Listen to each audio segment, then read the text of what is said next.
What's that? Who there? Whoa. All right, guys, I've got Rishi Mandal, the co-founder and CEO of Future here. Rishi, welcome to the show. Kyle, thanks for having me, man. Really happy to be here. Yeah, I'm stoked to get into it today. So let's dive in, right with your background. You're a startup guy through and through. You've had some unbelievable experiences that I can't wait to dive into. But to start, give us a snapshot of who you are and kind of what your path has looked like leading up to Future. Yeah, it's been an interesting one. So I was born and raised in the Bay Area, kind of grew up around technology. My dad started a tech company in our garage when I was a kid. And so I got to be a quote unquote part of it as much as you can as a 12-year-old, and watch them kind of invent something out of nothing. And they ended up going on to build a really big company. And so the introduction was early. My whole childhood was building, stupid startups. The first job that ever paid me was a quote unquote startup that I built as a kid.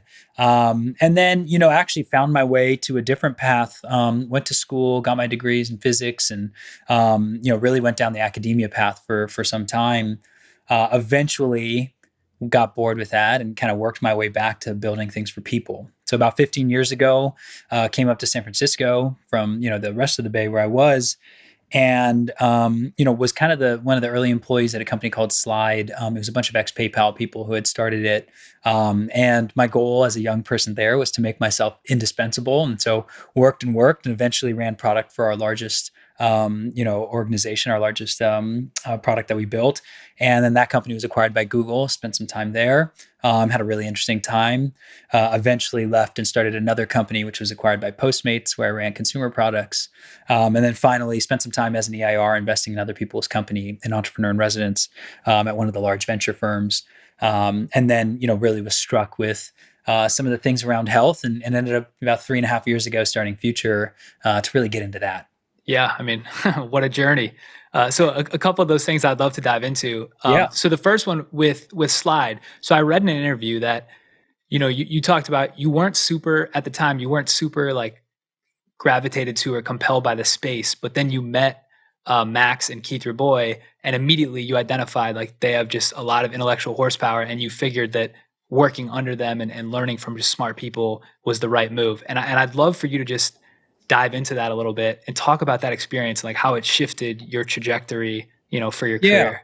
Yeah, it's an interesting one. So yeah, when I first, was leaving science and wanted to come into tech, I talked to a bunch of people. And, I would say sad reality, let's park this for later, is having had a Stanford background and degree, I could meet with lots of companies, there's an inequity to that, but spent a lot of time with a bunch of tech people. And I ended up going to Slide. My interview question at first was really cryptic. It was like, couched in some real world scenario with their products. But as we started to kind of work through the problem, I realized they were asking me to drive the central limit theorem. And I was like, these are people I want to spend my time with. They were high IQ. They had seen some stuff. And so, I had to make this calculation early on, which was, do I have the tools to just start something and get going? And if I'm making the calculation, I don't, who does have those tools and how can I work for them? And like I said, make myself indispensable and learn lessons along the way. And that ended up working well for me. People often reflect what worked well for them. In my case, spent a lot of time working with Max and Keith, who went on to do other amazing things. Max just IPO'd his most recent company. And then they became the very logical kind of seed investors in the companies, that I've built, ever since. So it was a calculation to work with the smartest people I could find. Yeah. And so you transitioned from there to Sosh, which was kind of your first like official foray into starting something of your own. And Yeah. I've got a couple questions about that, but first, was there a trigger from like Slide to Sosh where you felt like you became ready? Like when you started at Slide, you didn't feel like you were ready to start your own thing, which a lot of people probably feel. But there's people out there who think they're ready to make the jump and they're looking for some kind of signal. Was there any like transfer in your skill set or what spurred you to start it? I am not one of those people, and I think there are some very talented people who are this way, who start with the idea that they want to build a company and then figure out what to build. It works very much in the opposite way for me. And so, when, all along, like I said, as a kid, I was kind of constantly struck with concepts and ideas, but I didn't know how to ask the right questions to kind of then get to, is this something, where do I start? And so what I learned, the skill I learned at Slide, from a lot of smart people was how to unpack some endpoint we want, and how do you start, and how do you then get signal along the way. And so once I had, under my belt, I think the product that I ran there had something like 50 million people who used it. And that teaches you a lot. You make a lot of mistakes going from 0 to 50 million. And once we had kind of gotten to that level, I felt like now everywhere I looked, I could see ideas, and then I could try to quickly unpack, like, what's the route to from 0 to 1 on that? And does that make any sense? Do I have any unique skills to do that? And so I think that's what it was. It was just sort of adding to your confidence and your skill set, and being able to see what are the various factors involved here. And, spending my time at Google, it was an amazing experience and an incredible generational company.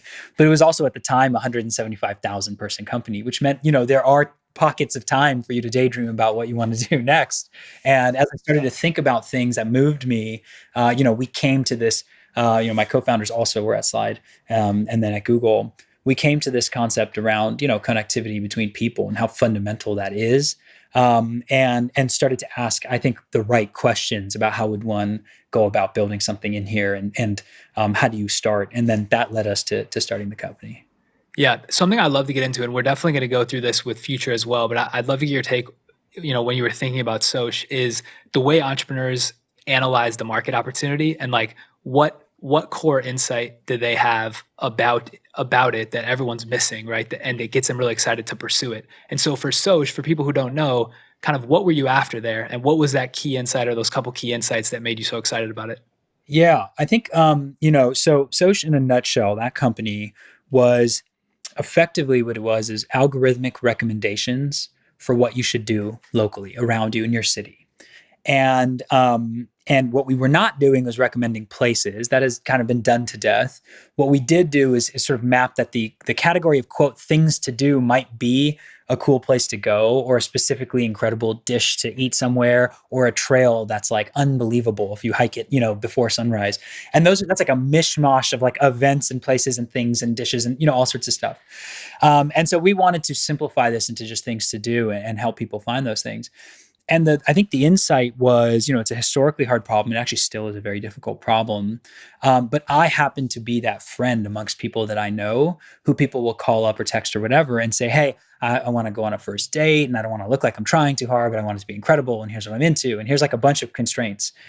And then, knowing what I know and, whatever, I would then tell them, okay, you would go for a hike here in the morning and then grab, coffee there, brunch there, blah, blah, blah, blah. And what I realized is I was executing a pretty repeatable set of steps, that I was looking at, I don't know, some canonical sources in different verticals, whether that's like, I don't know, the Michelin Guide or something, the infatuation in food. And when it came to the weather, I'm looking at some structured information there, and on and on and on. And we said, well, some of these data points are digitized and some of them are not. They're analog, and we have to go and digitize them ourselves. And if we get enough of that, we can actually create some insight on this. And then the second thing, this is a pretty obscure poll, but when I was a scientist back at Slack, the Linear Accelerator Center, not the chat company at Stanford, I was tasked with running the speaker series, right? Bringing in some scientists to come in and speak.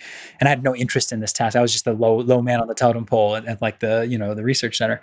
And so we started to then just crawl a bunch of papers and try to say, okay, basically build PageRank. Who's referencing who has the canonical information in these different areas of interest. And then we actually created some interesting weighting on that. Who has actually published the fewest papers, but co-publishes with sources of truth. And those people are emerging and interesting. And anyway, you can see how then that started to cross over. When you think about the universe of things to do, there are a discrete number of verticals. There's, dinner and lunch and brunch, and, there's beer and wine and outdoor and fitness and on, family fun. But it's actually a pretty discrete number of categories. And if you can then in each of those categories create, seed it with some sources that are very credible, then as you go and take the world of information in, you can find out who also recommends the same thing or does the same things as these sources who are credible, and give them a little bit of trust. It's a lot like Google's PageRank in that way. And over time, you start to realize there's this Instagram account that discovers cool things before anybody, or there's this random niche blog for hikes in Seattle that seems to know and have depth on everything that's cool in that part of the world. And so that's kind of what we built, was this kind of structure around the world, and then seed this idea of trust, and learn how to then increment and decrement trust. So I could go on for a long time, but seeing those couple of things come together, that I'm executing a repeatable set of steps, and that we could actually digitize that process, it got us going. It got us from 0 to 1.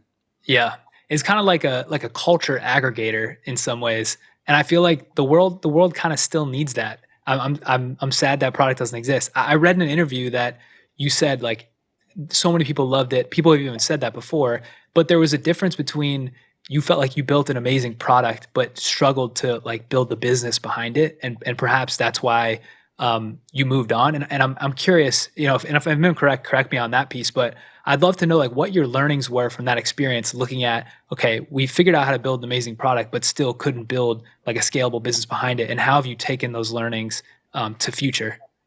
Yeah, I would say it's not that we couldn't, it's that we didn't see the full picture from the get-go.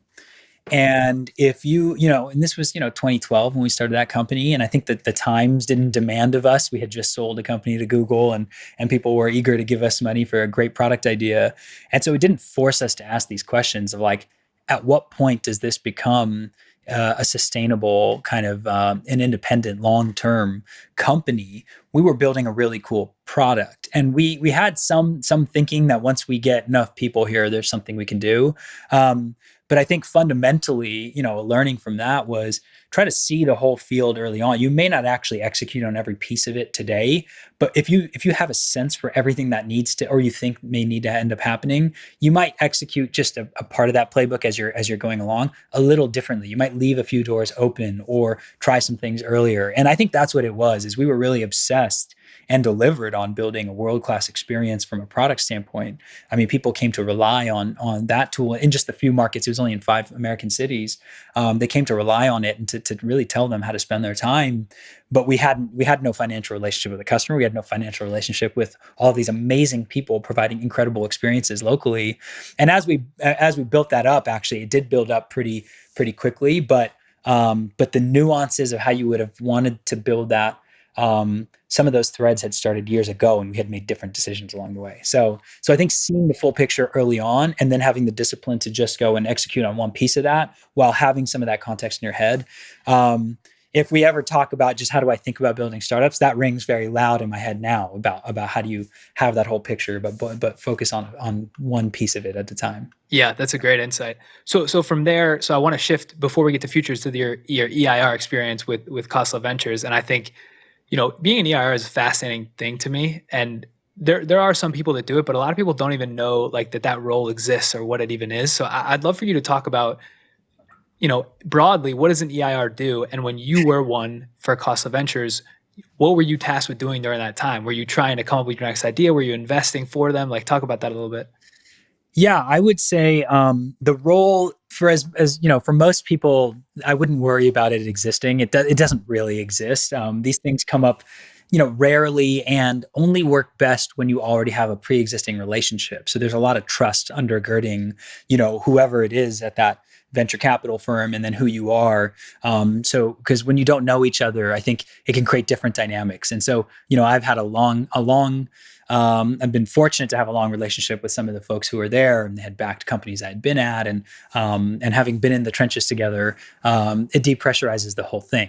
That said, what is an EIR? What is an entrepreneur in residence?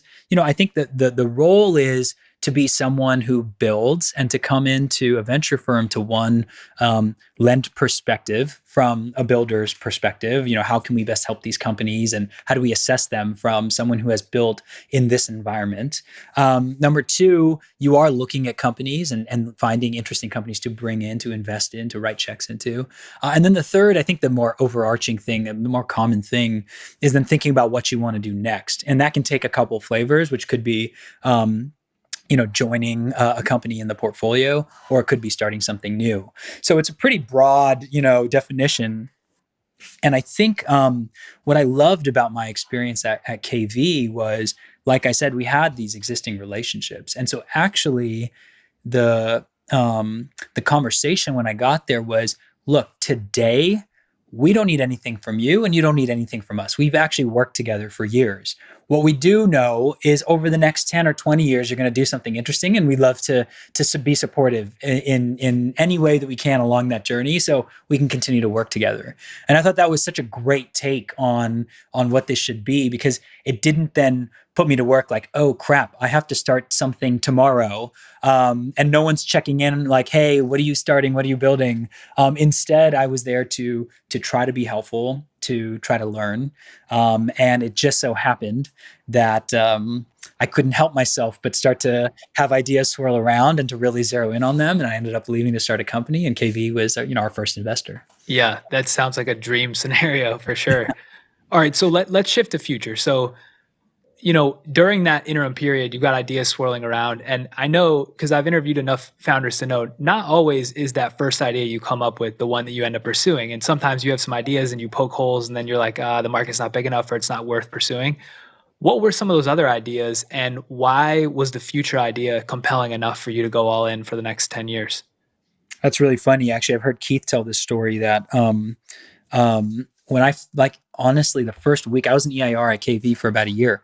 The first week I walked in, maybe the first month I walked in, I started swirling around this idea. And just like you said, you have this awareness that you can't just jump at every idea. You got to spend some time, poke some holes. And so I actually shelved it, saying I don't want to jump at the first thing here, and I'm going to spend some time poking holes in that. And I looked at a bunch of other stuff, and I ended up just kept hanging around, and it was something I could not let go. And as I collected more facts, it was like a boulder gaining velocity. And so I ended up actually coming right back around to this. But I did explore a wide variety of things, and I had built several companies, was fortunate to have exits, and felt like I had amassed some skills at that point. Felt like I could get a team together, move them in the right direction, start to see some of the bigger picture. After Sosh, we were acquired by Postmates, had a great experience there as well, seeing some different parts of the problem. And so it felt like I had accrued some skills. And one of the questions that I had was, what is the most productive, positive way for me to use those skills? And that really meant, in a lot of ways, having impact in the cheesiest sense of the word, right? And I felt that I kept gravitating towards companies or ideas that had something to do with raising the level of education for people, or access to health, or economic empowerment for people. And I felt like those just really were ideas that I gravitated towards. And then, really kind of dovetailing into to how I ended up starting Future. KV as a firm does a lot of work in healthcare. And they invest a lot into clinical healthcare companies and progressive healthcare companies. And this is truly a space I have no background in, right? My wife is a physician and a faculty member at a big research hospital out here in San Francisco, but I don't actually think about those problems day to day. And so I had never really thought about these things. But as we met just brilliant people working on, problems in health, I started to get a broader picture of health in America, something I guess I didn't have a lot of awareness of. And you start to learn things like, I remember hearing at the time, 70% of Americans are obese or overweight. And I was like, there's just absolutely no way that's true. If you take any 10 of us, that's 7 of us are obese or overweight. There's just no way. And it turns out, that was the CDC stat at the time. And so it absolutely was a good picture of where we were. And once you appreciate that that's where we were, it actually becomes these unsurprising logical conclusions that the majority of us live with chronic conditions, that 80% of us will die of one of those chronic conditions. Things like heart disease, hypertension, diabetes definitely will kill the most of us. And all of this is like, let's say terrible and alarming. But I think what really got my attention was not that the state of the state, quality of life was low in our country and life expectancy was unremarkable in our country, which came as a shock. But the real thing that got my attention was that no matter how many people I talked to, how many papers I read, how many companies I looked at, or so on and so forth, I couldn't find a single person who was predicting that these trends would somehow turn around and improve. every single person was predicting these will only exacerbate and that these are monotonically increasing trends. And in fact, today I said 70% of Americans are obese or overweight. Today it's 75, right? And those things just continue to climb.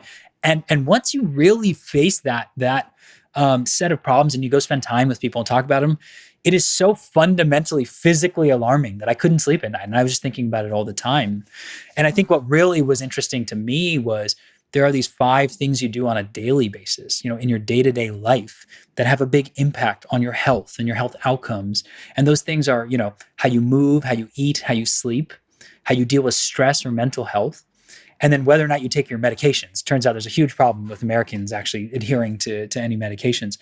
And so those 5 things, how you move, eat, sleep, how you deal with stress, whether or not you take your meds, are these critical, important inputs into ultimately how long you're going to live and how great those years are going to be. And more interesting, everybody knows that, right? Like typically most people have some awareness of the fact that these things are important and I should walk more, I should eat slightly better. We spend $100 billion a year trying to do those things. And yet we fail miserably. 80% of Americans don't exercise enough or at all. That's a crazy number because enough quote unquote exercise is a pretty moderate bar. And so here we are trying, spending a ton of money, failing at a crazy rate. In that, what we saw was a story of optimism, actually, that year after year, every January, right this time of year usually, everyone picks something up and tries their best, but life is crazy and fails. And then we pick it back up next year and we try again.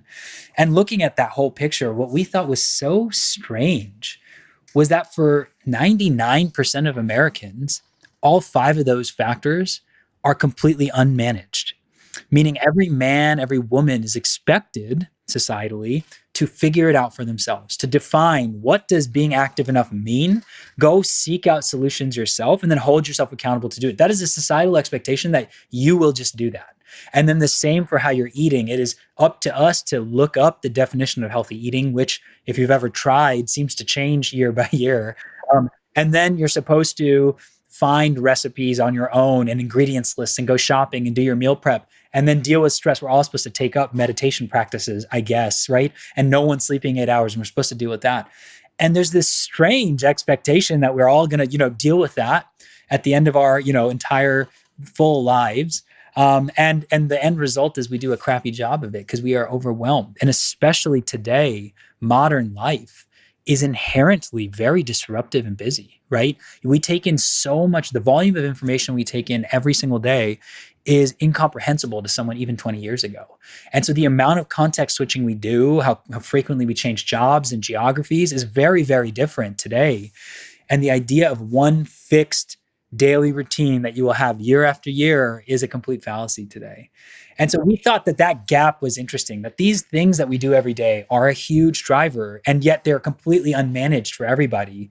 And so the question we started our company with was not, why the heck don't people exercise? We felt like it was plainly obvious to us. People have a job or 2 and they've got families and just, social obligations. They have a lot of things going on. And the question we were asking was, where are there small subgroups of people among us who have figured this out for themselves, who have enacted some sort of solution to maintain high performance or healthy living for long periods of time? And what are those people doing?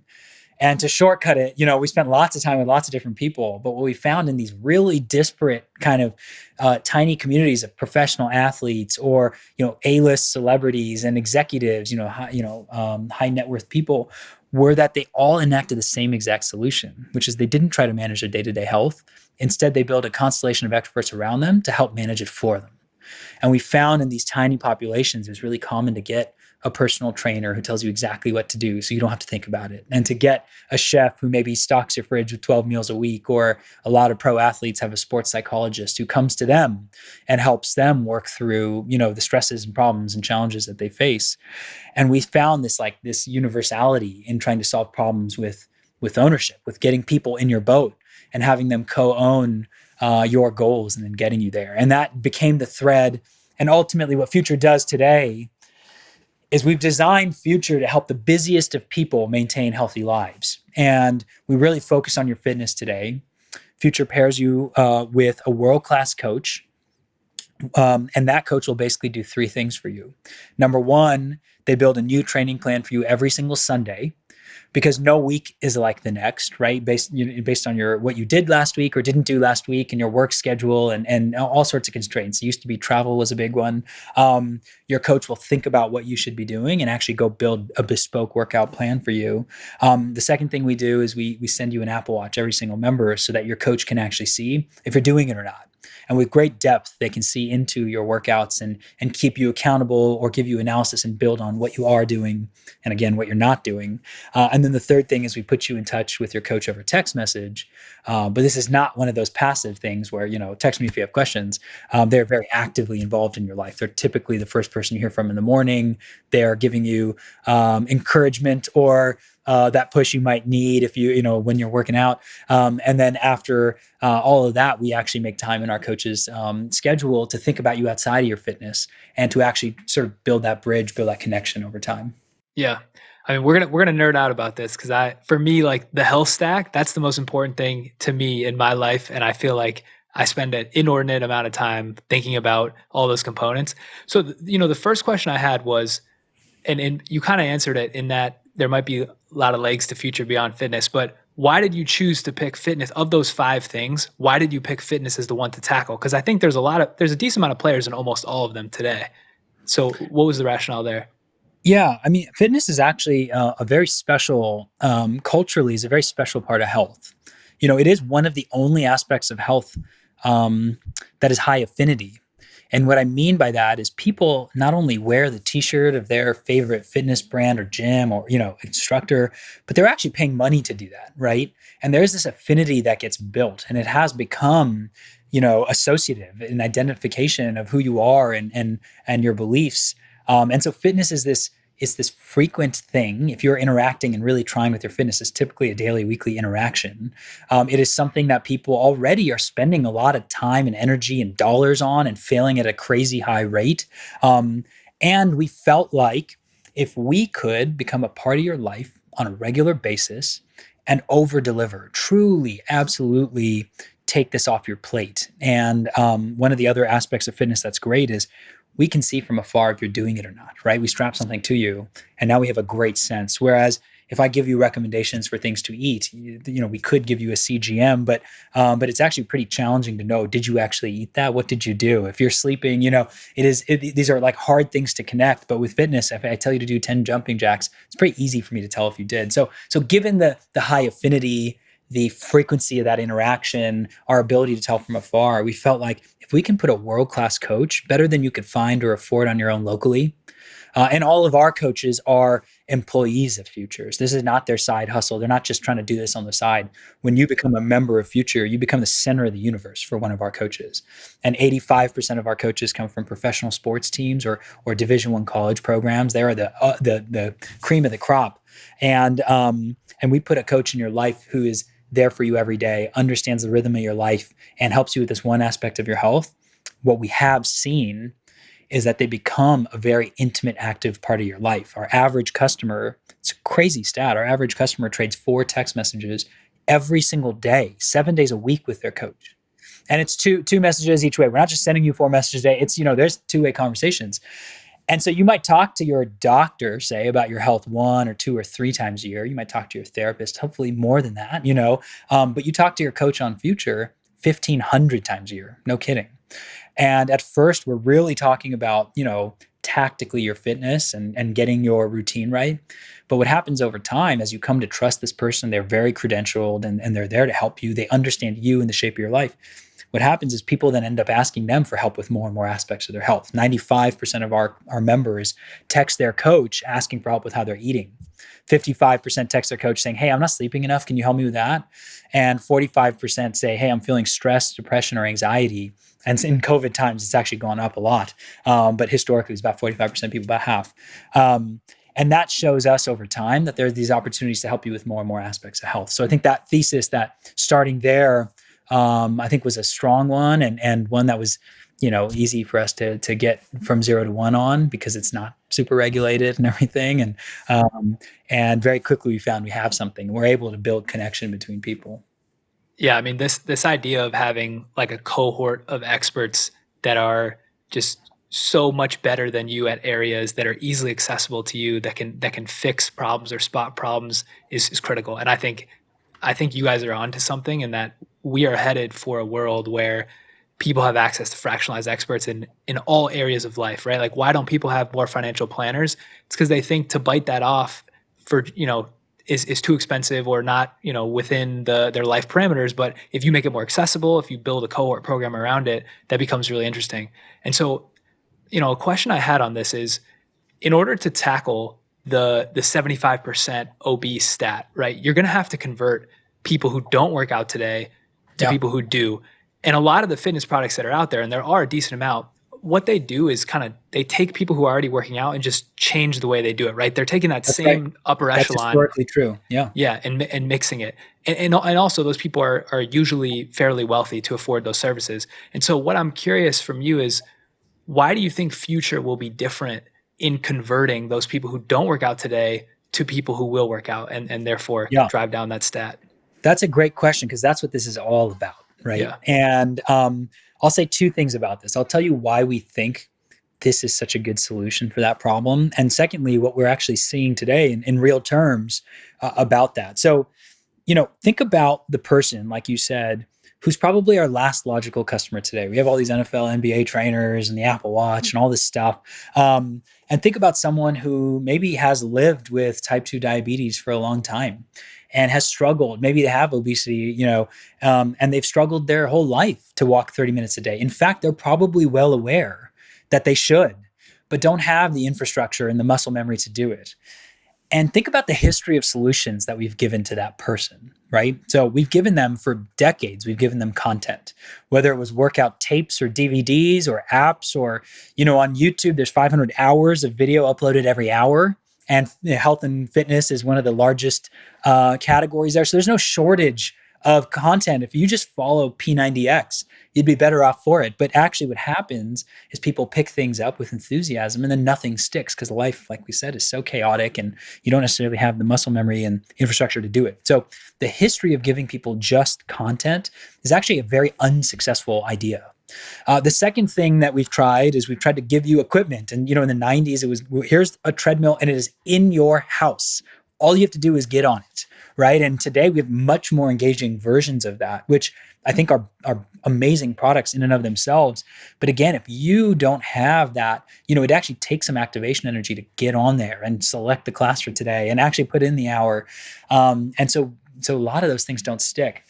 The third thing that we've tried is to strap something to you, like some device that'll tell you in charts and graphs that you're doing the wrong things, which also hasn't historically been very effective in galvanizing you to actually then sustain healthy behaviors. So what we are trying to do with Future is imagine a future in which we can put someone in that person's life who's been there before, somebody who maybe did struggle with obesity or had type 2 diabetes, who figured it out, who worked their way and figured out how to actually get to the place of success. Maybe that person gets over time certified as a master trainer with Future, and every single day is there for you in your life to say, hey, we didn't get that walk in today, and that's okay. I completely understand. I've been there, but trust me, we're still on the right path. I got you. I'm here for you. And in order to put that person in your life with real authenticity, it takes a lot of work. We've had to learn about coaching and unpack it and say, there's two big aspects of coaching. There's the IQ of coaching. What should Rishi do? What technically, based on his age group, his goals, his time restrictions, the equipment he has available, on and on and on. What are the optimal things for him to do? That would be the IQ part of coaching. And then there's the EQ side of coaching, which does not matter how good his plan is. How the heck do I get Rishi to do it? And there is so much subtlety and psychology and dynamism to that. There's getting buy-in. There's building a relationship. There's using a lot of well-worn, tactics and strategies to do all of that. And in order to build a future, an eventual picture of this company where we could pair a huge diversity of coaches with an even bigger diversity of clients, we needed to learn, what does incredible coaching look like? And in order to do that, we had to go work with the world's best. and empower them and understand, proliferate best practices among them, automate what we can. And we never automate the, you talking to your coach. 100% of the time you hear from your coach, it is from that person and is really authentically from them. But we wanted to understand, what does great coaching look like, and how can we give each of these coaches superpowers? And as we've done that, our coaches can take on more and more people, and we can grow the diversity of coaches we can have on the platform, which is what ultimately makes this a very different thing. Most fitness companies are out there looking for, instructors who fit a mold of celebrity, high energy and engaging in that way. And we look for, amazing coaches who can be introverts or geeks or, into anime or, all sorts of people, because ultimately we want to pair them with a huge diversity of people. So that's why we think this is a really wonderful solution. And it is agnostic to whether you're walking outside or hopping on your spin bike or lifting. Your coach can undergird all of that and say, I'm going to keep you accountable to doing it. I'm going to tell you how to get this done. And so it's almost like giving people infrastructure.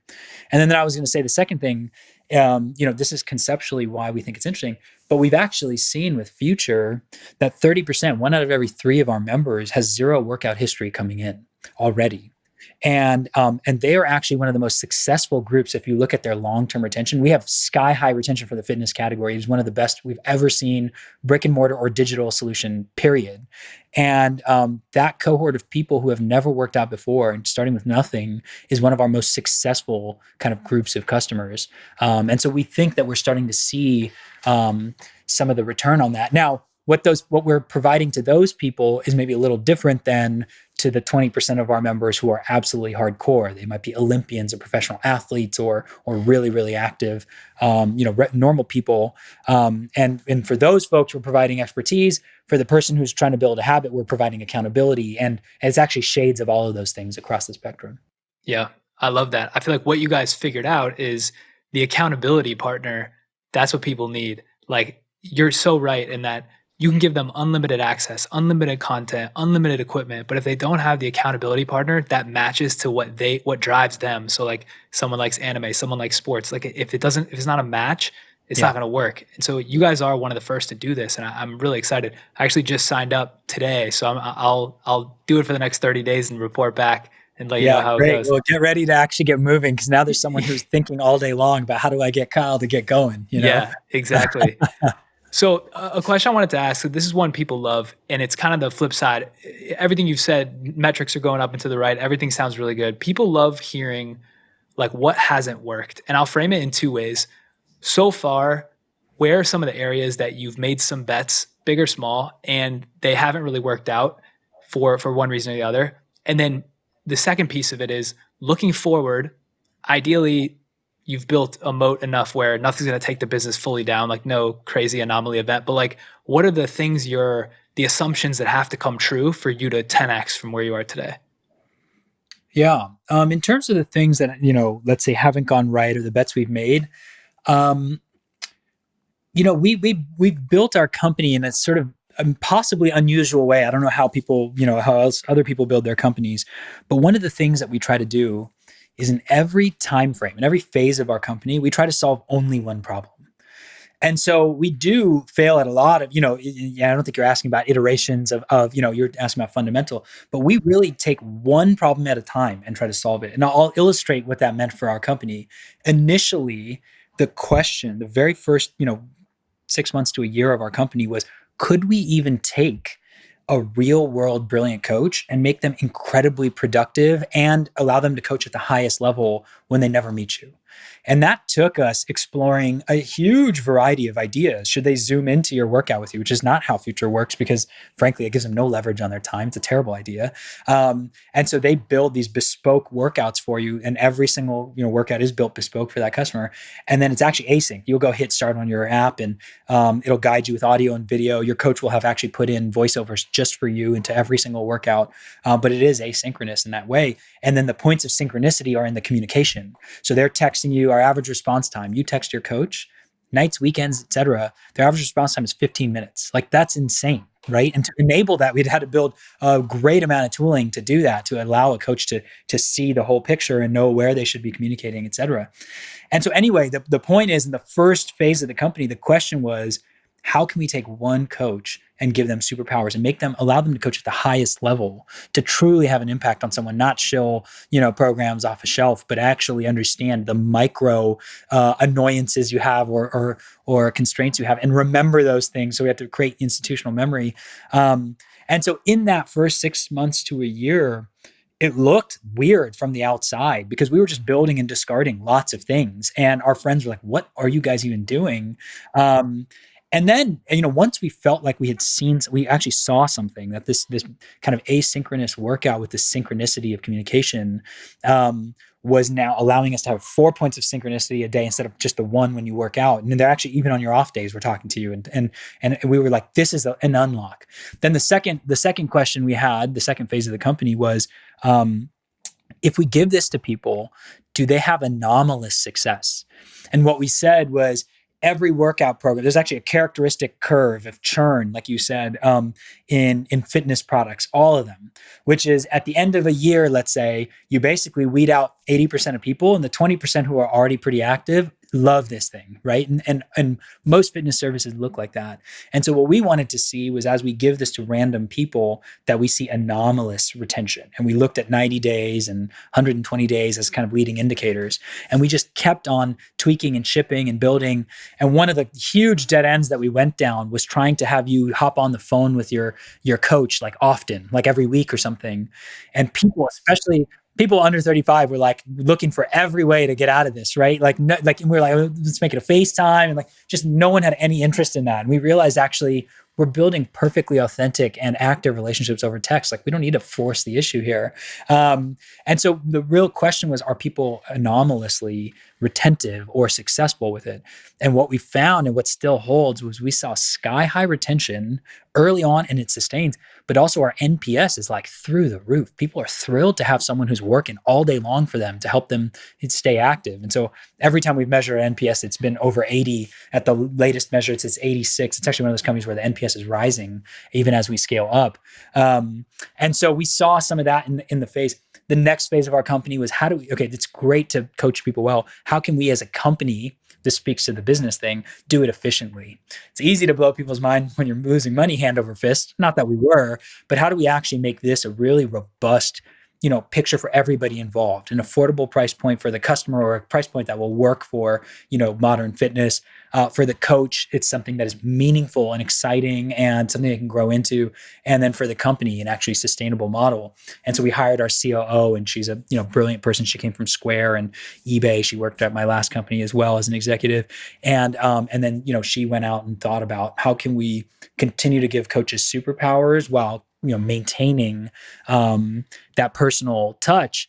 And like I said, in 2020 was an interesting year for us for many reasons, but one of the most interesting thing was, through that year, our average coach doubled the number of clients that they could serve, and our NPS rose, meaning we actually were doing a better and better job of being attuned to, who is Rishi? What does he care about? I'm going to talk trash about his basketball team, and I haven't mentioned his daughter in 6 months. I probably should do that. And all of the picture that needs to come into place, we've built, tools and tech around and process around.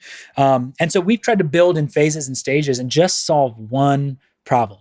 And that's allowed us to be very wrong and not feel like panicked, because we know we've given ourselves some pretty generous time horizon to solve those problems. So then to your next question, which is, so what keeps us up at night, or what are the strategic, threats to our business? And, I think one big one is in fitness and consumer fitness, how do you cut through the clutter? And, historically, fitness is one of these really interesting markets where you can't make results-based claims because they sound like spam. If we say we'll give you a better workout for less, or a 6-pack abs in 12 weeks or less guaranteed, it all sounds like marketing cliche and spam. And so if you can't stand on the actual result we see, which is incredible, the question is, how do you find your lane And so that's one of the things that we're doing for the very first time. It's so interesting to be 3.5 years into our company, and our company is growing, and there's a lot of reasons that is the case. But most recently, again, we solve problems with ownership. We brought in our CMO. He was previously the CMO from Hotel Tonight and the CMO of StubHub, and someone who is really both a passionate user and an experienced person in this regard, to really think about how do you cut through the clutter and tell this story about Future is really the only brand or company of consequence in fitness that actually wants to give you somebody who one-on-one with you is like in your life every single day. Most people are afraid of that. As you said, one-to-one pairing of experts is an obvious idea, but most people are scared to do it. And so we feel like we figured that piece out, but now how to speak to people, that's the next challenge. That's what we work on. Scaling up 10x is the challenge of the day. Yeah, that's amazing. Man, I've so many questions to ask you. All right, one more in this section, and then we'll shift to some others. So this is kind of the question that our show has become known for, is the Startup Manifesto. And so you've probably layered in some lessons in previous answers, but if you had to write a Startup Manifesto with just 5 of the most important key lessons or pitfalls to avoid when starting a company, what would they be? When I think about building a company, I think the first and probably the most important thing that I would tell people is, like, there's versions of this question, but what is so unique about your company, right? What is the uniqueness of your company, and how can you as an entrepreneur lean hard into it? And I'll tell you what I mean as an example. A different way that a lot of investors ask this question is, what secret do you know that nobody else knows? Like, what is the point of your company's existence? And for Future, our point of uniqueness is the one-to-one connection and intimacy that we've built and mechanized and can offer you is unlike anything else. And so there's no shortage of people who are like, man, Future is amazing and it works for me, and it'd be so great if you could build in community, because actually 70% of our members were referred by an existing member. Basically, everybody knows somebody on the platform, and yet you can't really meaningfully see them. And so community is a constant, refrain that people have for us. And it's very tempting to get into competition and community and all these things, which we've seen work on many, many other products and are an eventuality for us. But the one thing that we need to do that will define our company's success is build intimacy between two people who will never meet in space and time. And until we feel like we've really perfected that, and if we just got to lean really hard into that, it really doesn't matter if we add fractional community, aspects to our company. And so the first thing that I look for in companies I invest in, or when I'm building something, what is the one truly unique thing? And I think the constancy of connection between a coach and a client here is what's really interesting. And how do you just lean fully into that and do that in a way that nobody else could imagine or deliver on? So that, I think, one of the first things that comes to mind, number one. The second is, and we already talked about this at length, but it's building in phases and stages. Don't try to boil the ocean. I think one of the really important things for a company is to understand which decision, which thing, aspect of your company, if you can solve today, will unlock, some amount of security for you and understanding that this is a great idea. And so ask the most fundamental questions first, and then kind of build from there, and just try to solve one at a time. So, for us, early on when we said, can we allow coaches to coach at the highest level? We went and got the world's greatest coaches, which maybe you could imagine we can't do that forever. But we realized if we try to solve too many problems of scalability and so on and so forth, we're going to get like really caught up in our own way. So we started with the world's best. It turns out there's actually a lot of incredible coaches in this country, which we learned over time. But we started with the world's best and studied with them and worked with them, and then continue to build in phases and stages like we talked about. The third thing that comes to mind is something that my dad, my parents are Indian, and they're always trying to get you to build your plan for life and career and so on and so forth. And so something that my dad used to always tell me growing up, which was, and this was his refrain, which is, Rishi, the plan is always useless, but planning isn't useless. He used to always tell me this growing up. I'm like, you as a kid, you're like, okay, whatever, Dad. But I've come to learn that actually I value this so much that sometimes as an entrepreneur, you feel a little silly trying to make a 12-month plan or, frankly, a 5-year. Where is this company going to go? Because you're using this concept of false precision, and you don't actually know what your growth rate is going to be 4 years later or whatever. But it's an exercise in what do I have to believe, right? What do I need to believe for this to be interesting? And you kind of go down that path. And what it does, building that plan, almost certainly on day 2, after you've built that plan, you're going to learn some fact that means the entire plan is wrong and you're actually heading in this direction, or your growth rate is a fraction of what you thought, or whatever. But the fact that you actually had to sit there and think through the steps and, the eventuality, how does this build on itself, gives you frameworks. So it actually allows you to make decisions a lot faster. Once you've thought through, okay, if we can get coaches to be productive, then what are we going to look for next? We want people to be, highly retentive. And if we can figure those things out, then we got to answer this question about, can this be an efficient business? And now I'm not going to try to do all of those things today. I'm just going to focus on, can coaches coach well? But it'll color how you make decisions along the way. And so that I think that, the plan is always useless. Planning is not useless. It's something that I constantly find myself thinking about. And every month, quarter, year, try to build a plan just so you can see ahead, knowing that it's going to change, and that's okay. Let's see, that was 3. I guess the 4th that I would tell people is, the team you build is the company you build. And it's so true in a way that's cliche, but it truly, truly is. I mean, once you build a team that's high potential, optimistic, and people who can work independently and go and solve problems in the fog of a startup, then you really have built something that can be robust to bumps in the road. And that's why when you talked about, what is some big bet you made that, really didn't go the right way. When we phrased it in a stage of the company and said, everybody, all high potential people here, this is the one thing we're trying to solve. And they, hit bumps and have this elaborate theory, and we build something that doesn't work. That's okay, because we're really just in that phase, just trying to prove one thing. And so we can get back to the drawing board, and we have enough people who can self-edit, who are, I think, optimistic is one of our key criteria that we look for, so that they're not, turned off by hitting those bumps in the road. And then the 5th thing I would say is maybe a touch philosophical, but the point of a company, in my opinion, is to prove or disprove a thesis.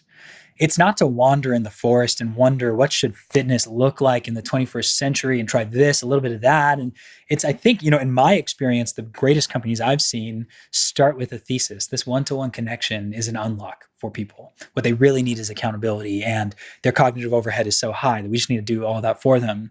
And now that the form of that might take, different forms. Am I zooming into my workout with you? Is it asynchronous? Am I talking to you on a phone or a text message? And there might be different ways. What kind of coach do I need? And the finer points are kind of very ambiguous early on. But I think the experience of building a company, if you have a strong thesis, something you've thought through and believe, strongly in, and you go through the steps of building a high quality team that works honestly and hard and works to prove or disprove that thesis, you will only be better off. At the end of that process, you will only have either run it to ground and really done a great job of saying, look, this is actually it's not clear from the beginning. This is not a business that is long-term sustainable or exciting or high growth. Or you say, there's actually a shred of truth in this, and it allows you then, even when things are going wrong, to really lean into it if you feel like you've proven your core thesis. And so maybe those are the 5 things that I would say resonate for me in building a company.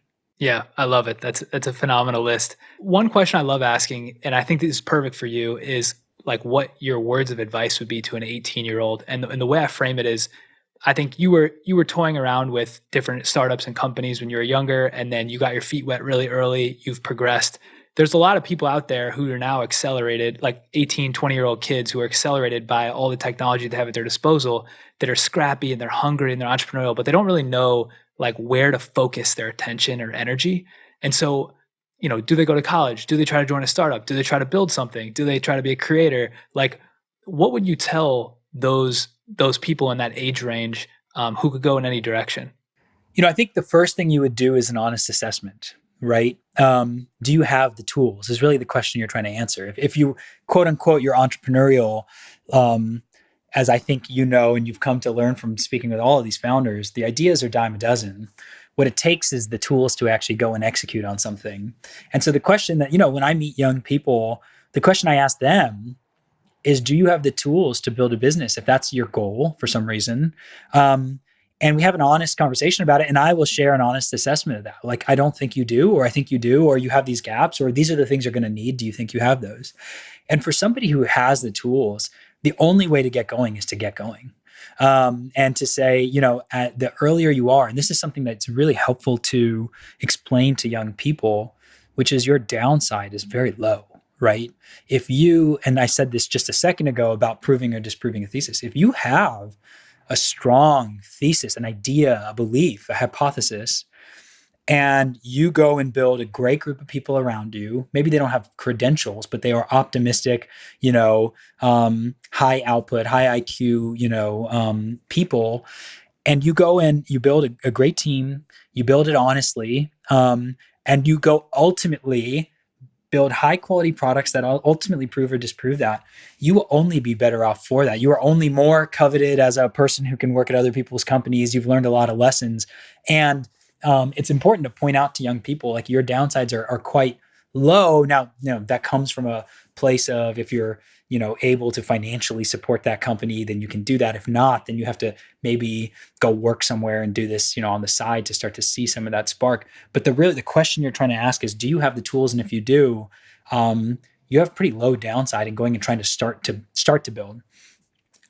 If you don't have the tools, which is also okay, it's actually the calculation I made about myself early on, then my advice to people, and I try not to reflect my experience as the one piece of advice to people, but if you're in that category, my piece of advice is find somebody who has those tools in spades and become indispensable for them. That means you might become a junior person at this company, but that you have to, it's incumbent on you, if you ultimately want to get there, to work your ass off, to find ways to add value, to be honest with yourself about what you're good at and what you're not good at, and not try to do those things that you're not good at, and to become indispensable. That is really the in some ways the goal for a young person. And if you can do that, at least in my experience, and I've seen this play out in Silicon Valley, this is the story of Silicon Valley, frankly, and the tech industry historically, is then when you leave with a great idea, your natural co-founders, investors are there. And that only works if you amass the tools, if you make yourself indispensable. If you are some marginal person, then maybe you're not actually, gaining that advantage. So that's a little bit of how I would approach it, but it really depends on the person. And it starts with an honest conversation of, do you have those tools or not? What do you think those top one or two tools would be? Is it technical skill or just like an ability? I mean, communication is it's a cliche people throw unique, but you really do need good communication to succeed at any of these businesses. Like, what would you say the top tools are? Yeah, I think it's probably pretty simple.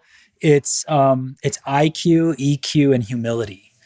And IQ, do you have to be technical? If you're the technical person at the company, then your IQ has to be great technically. If you are the product person or design person, you got to be great at that skill.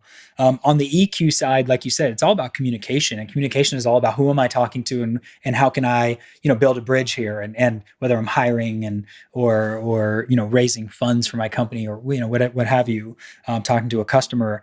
And then humility is like, can I be self-aware enough to continuously integrate feedback? And actually, that's the hardest of them all, because when you're 18 or 20 and you start to have your early success, which actually isn't a great predictor of eventual success of that company, like that's a requirement, but not a great predictor necessarily. You have to know that you still don't know anything, right? And that you have to continuously integrate new data points and not get so stuck on one trajectory. And so IQ, EQ, humility, like you kind of look for that in people. And the best way to assess some of that is to ask someone, do you have the tools? Do you have those tools? Because it'll reveal to you pretty quickly, can this person make a self-evaluation? Do they have the IQ to understand what all of those things are and how they manifest, and like the communication to put all that to words, So I think that's what I would look for.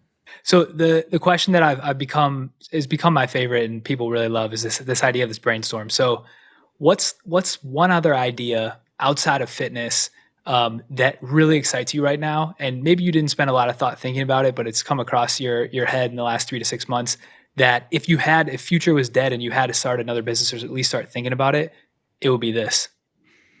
Okay. Interesting. I have 3 ideas or like little sparks that come to mind. Very random. And then let's choose your own adventure. So the first is what I might call Cameo for business. Do you know Cameo? They'll connect with celebrities to, the skill of a celebrity is being interesting. And so you can connect with lots of celebrities who are interesting. And shout out to my guys at Kleiner Perkins, who I think are investors there. So that's how I discovered the company. It's a cool, interesting company. But the idea of Cameo for business, actually, I think the founder of House, the spirits company, Helena, tweeted like, what the world needs is actually a service where you can connect individuals with like people who are further along in their path to ask very pointed questions and then get 2 minutes on a video call to just talk it out, or 5 minutes, whatever, end of call. And I find that, absolutely interesting. I think there's a lack of equity in the startup world in terms of access to information. And most problems have been seen by somebody. So, you can fast forward a lot of progress. So that's an interesting one. I'll give you 2 more.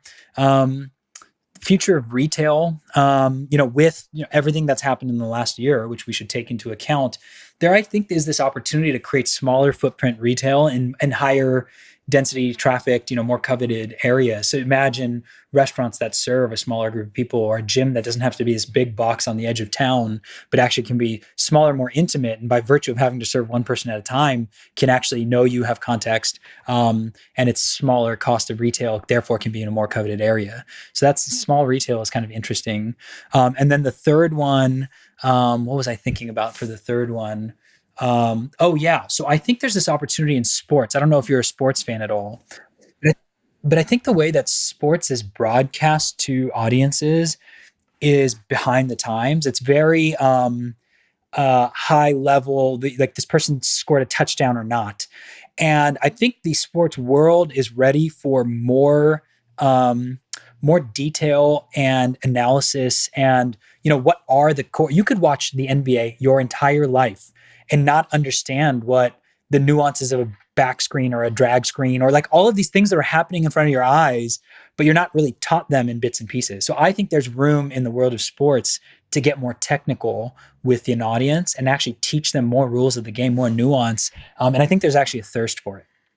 So those are 3 ideas. I don't know if you want to pull the thread on any of them. Yeah, I could go down all those. So let's pick the first one, but comments on the second, 2 and 3.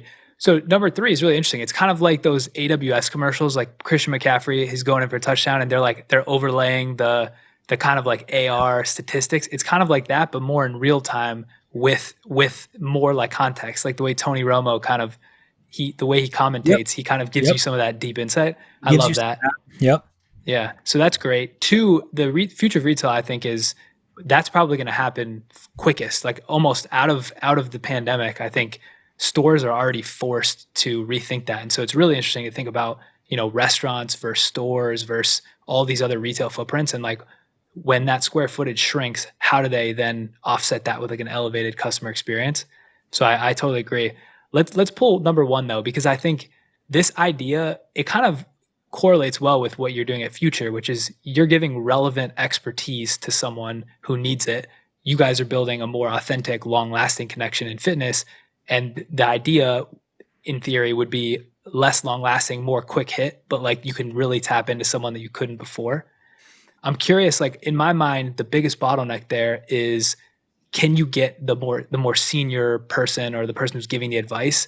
How do you get them to interrupt their day and like give 5 minutes? This is such a great question, because that's where this whole thing falls down, right? So think about playing this out and creating Cameo for business, or whatever you want to call it. And what you're going to end up with is a bunch of emerging, quote, thought leaders who are trying to make this their platform. They're going to answer everyone's question. They're always available. This is all they do. And it's adverse selection. You're not getting the people who are successful. So I don't know. I don't have a good answer for this, but how do you actually incentivize people who are highly, highly successful or have seen a lot of problems and tangled with them to want to do this? And one of the thoughts that started to kick around in my head was, what if you actually severely limited the amount of answers you could provide. You weren't even not only expected, but the maximum you can do is one answer a month. Now, what you're doing is you're actually preventing a lot of people from who want to make this their platform from rushing in and just like trying to answer a bunch of random questions. So you're not like you're preventing some of that You're like limiting your supply almost. Yeah, and you want to supply, you want to keep the quality high, and by reducing the amount that is even allowed, I think you are broadcasting that the expectation is low and the time spent is low. And I think the right person has to start this, right? The right person has to.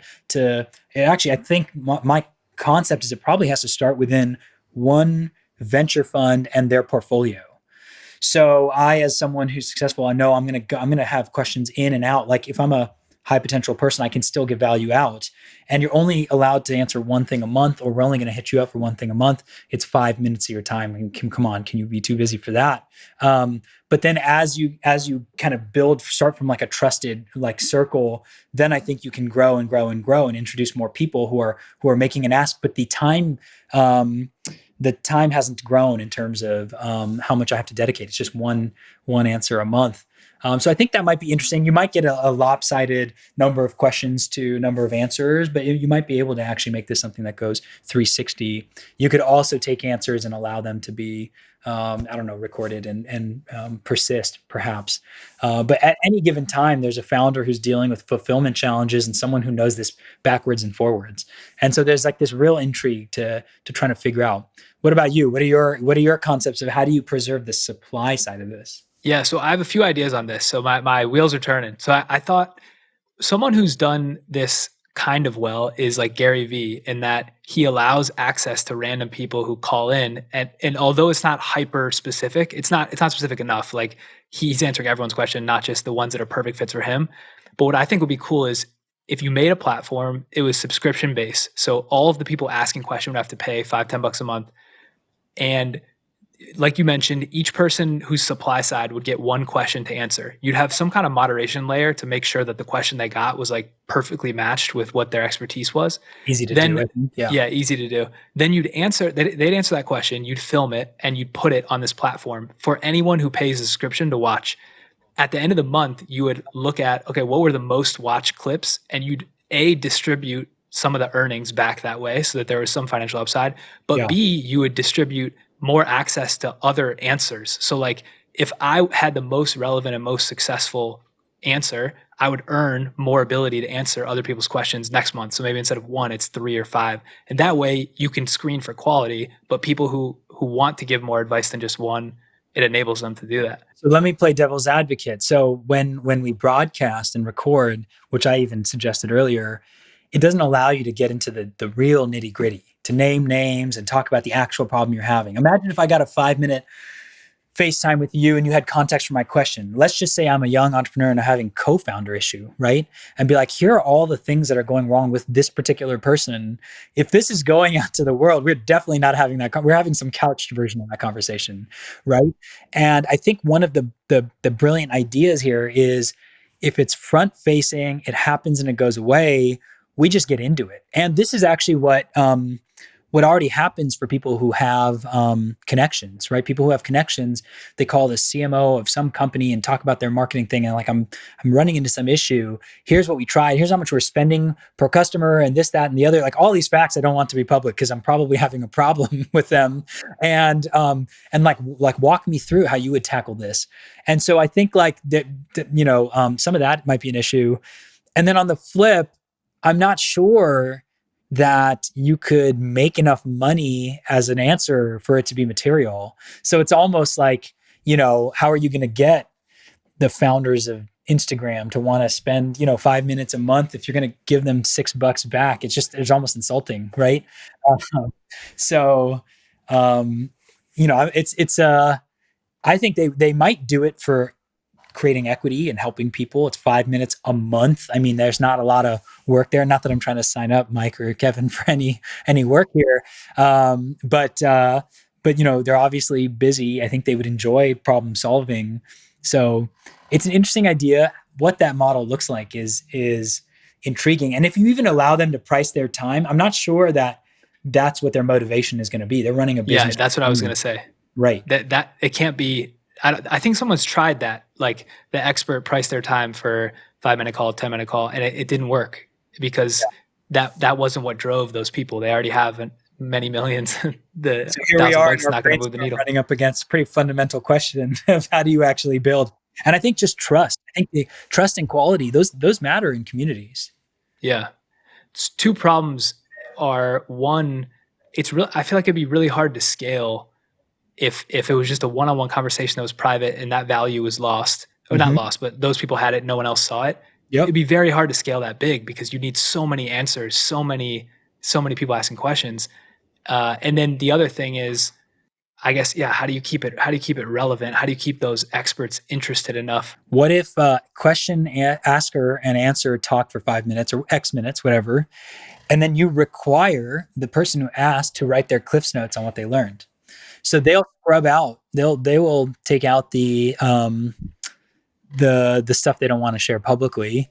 If that stuff becomes publicly broadcast and attached to the asker and answerer in some way, there's pressure to do it well.